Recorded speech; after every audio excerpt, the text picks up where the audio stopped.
Bonjour, et je m'appelle Mildred Birakacha et aujourd'hui je vais parler sur les mouvements littéraires du naturalisme pour lecture littérature francophone. Bon, et premièrement, on va faire la définition de quoi s'agit-il, après les contextes, les auteurs principaux et les caractéristiques fondamentales. Bon, premièrement, de quoi s'agit-il? Le naturalisme est un mouvement littéraire qui s'attache à reproduire la réalité avec une objectivité documentaire et dans tous les aspects, et autant les plus sublimes et dans les plus vulgaires. Le contexte, le naturalisme est originaire en France à la fin du 9e siècle, dans les années 1870, et il est comme dérivation des tendances réalistes, mais avec des traits distinctifs du réalisme. Ça veut dire que le naturalisme est la suite logique du réalisme, d'écrire la réalité de la manière la plus précise est possible, y compris dans ses aspects amoureux et vulgaires.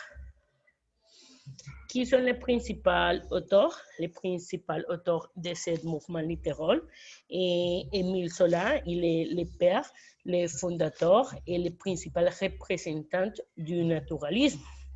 Et aussi, on a Vicente Blasco Ibáñez, et il est un promoteur du naturalisme. Bon, et maintenant, on va parler sur les caractéristiques fondamentales. On a 5 caractéristiques. La première caractéristique est le déterminisme, et lequel s'agit de l'absence de libre arbitre ou choix libre. Ils sont dans la croyance que les gens ont le pouvoir de choisir et prendre des décisions.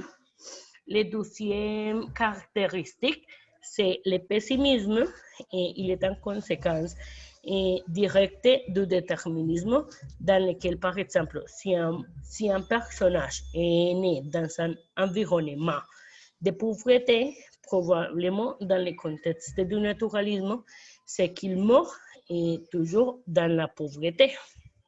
La troisième caractéristique est le langage narratif est utilisé.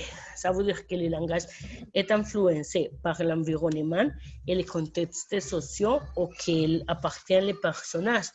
Si les personnages vivent dans un environnement, par exemple, de pauvreté, son langage sera selon ses niveaux sociaux.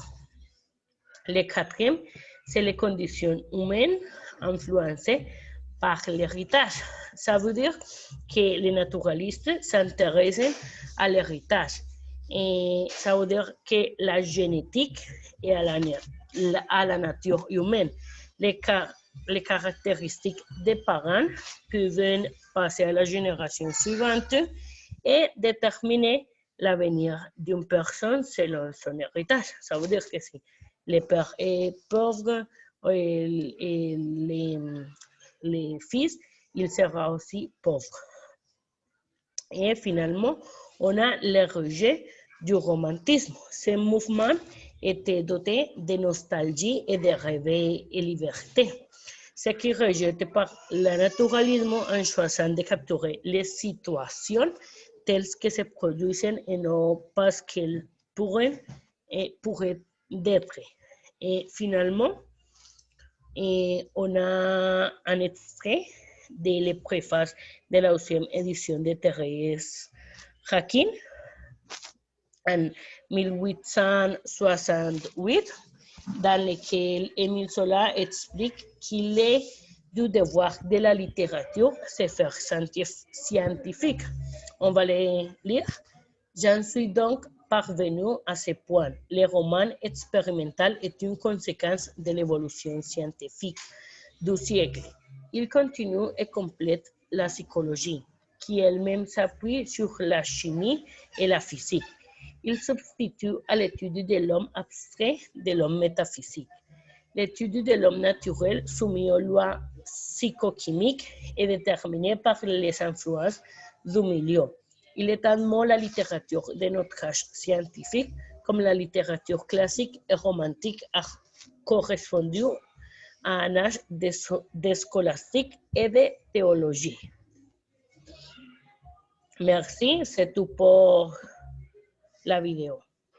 On se voit dans une prochaine occasion.